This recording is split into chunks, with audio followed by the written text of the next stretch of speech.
The Seahawks are trading DK Metcalf to the Steelers in exchange for a second-round pick in this year's draft. And the Steelers are signing Metcalf to a new 5-year, $150 million extension as part of the trade. Okay, I just got a lot. Send that. Oh, I already got it. My guys just sent it to me. I just So we sent it got a to you. lot. We got a lot of news to report on TikTok today, man. It's getting nasty around here. Now, It's getting nasty around here. but Chip, this is kind of hard if you're Mike Tomlin because you got George Pickens and you also got DK Metcalf. Russ, I believe you should still keep Russ for another year. Or unless you want to find somebody, hell, try entertaining by possibly getting a Joe Milton in a trade. There's a deep running back class here. You got Quinshawn Jenkins, you got Cam Scatterboo, you got Ashton Jensen. You got a lot of players. Henderson from Ohio State. Yeah, Anderson from Ohio State. You have a lot of players. Amarion Hampton from UNC that you was mentioning earlier from North Carolina. There's a deep running back draft in this class, and you got Nate. I think Nathan Frazier from my Georgia Bulldogs coming out too. So you got a deep draft class, but got to be proud of the Pittsburgh Steelers. They was aggressive. Now you have two very, very overly emotional receivers that you got to keep in line. And this is kind of a make or break year for a couple of for Mike Tomlin, because if you're not able to keep these superstars in check, there's going to be a lot of questions that's asked about you. So you gotta check. In the great words of Ice Cube, you got to check yourself before you wreck yourself. So you got two very emotional wide receivers. So you have to get a good signal caller in there so you can get both of them a ball and keep them happy. Who do you think won the trade, champ, between Pittsburgh or Seattle? Because Seattle, they traded DK to Pittsburgh, and Seattle got in return this year's second-round pick. I think Pittsburgh won it. Pittsburgh needed to be aggressive. They don't have the draft position where they're going to be able to sneak up and get somebody. I don't think a lot of great play a lot of sleepers are going to drop this Pittsburgh, but not that one player that's going to be that air specialty type. But yeah, I mean, it's a lot. I think Seattle won this one, champ, because Mike Tomlin, to your point, he's dealt with a lot of personalities, particularly at that position. From the only mild-mannered one he's had was Hines Ward. I mean, you had Santonio Holmes, Antonio Brown, Juju, Martavis Bryant, Claypool, Juju Smith-Schuster, the TikTok band, George Pickens. Now with DK Metcalf, so to me, I'm not really that surprised, because when you're a wide receiver playing at that organization with Mike Tomlin as a head coach, it's no surprise. But we've seen the results, champ.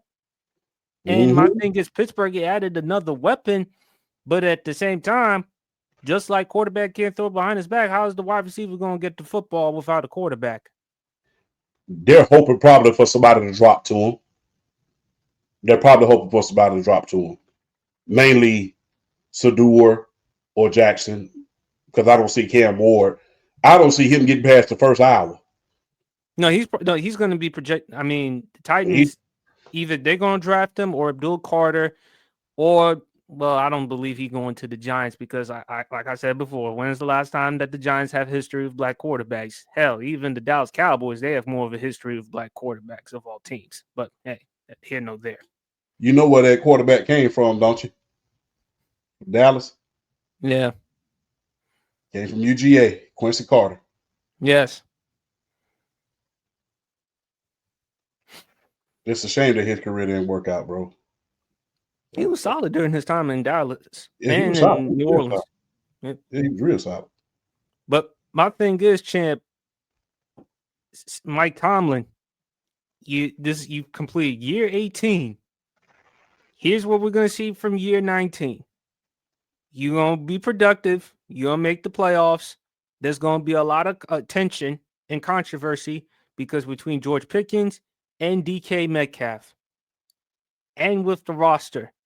So at some point in time, champ, is it time for Pittsburgh to move on from Mike Tomlin? Because you talked about the standard. The standard. It's not good enough making the playoffs anymore. Pittsburgh at one before New England, they had the most Super Bowls. It's tied now. What's it going to take in order for Pittsburgh to get back to winning Super Bowls again? They need to find some stability at their quarterback position. And look, Mike Tomlin, this one's for you. It's kind of like my father used to tell me. He used to always tell me, I'm not your friend, I'm your father. Stop trying to be these players' friends and be their coach. I understand that you are a player's coach, but you have a lot of overly emotional guys in your locker room now. You have George Pickens, who's dynamic but emotional. You have DK Metcalf that looked like he could tell off the world. And sometimes, I remember last year, he broke off something off the bench at one point. So you have to be able to deal with these guys man to man and say, hey, either fall in line or fall 47 stories. That's just the bottom line. Either fall in line or fall 47 stories, because you can't afford to have this. Now your team is getting better than ever. You have another receiver now. You have another one. Now it's that time. Mike Tom, if you can't get it done in these next couple of years with George Pickens and these weapons you have, Dwayne Washington already, Big O, guess what? It's gonna be time to ask these questions, because you have to be able to deal with these huge personalities. It's part of the game. These young players these days, they're about brand, they're about being seen, they're about things off the field, they're about, seeing who can get the most clicks on YouTube. They're bigger content creators. They're just as big a content creator as far as mind-wise as we are. So you got to think about that. You got to be able to relate to these players. Plus, you got to think about this. Out of everybody who's been on Mike Tomlin's coaching staff, none of them are head coaches at this point. None of them.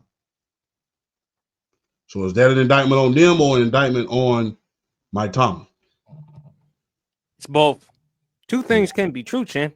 I mean, somebody has to be responsible for not holding you accountable.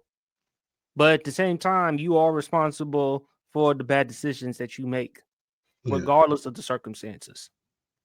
And I hope it works out for Pittsburgh. I hope it works out for Kieran. But there's going to be a lot of drama comes Pittsburgh, especially when these wide receivers are not getting the football.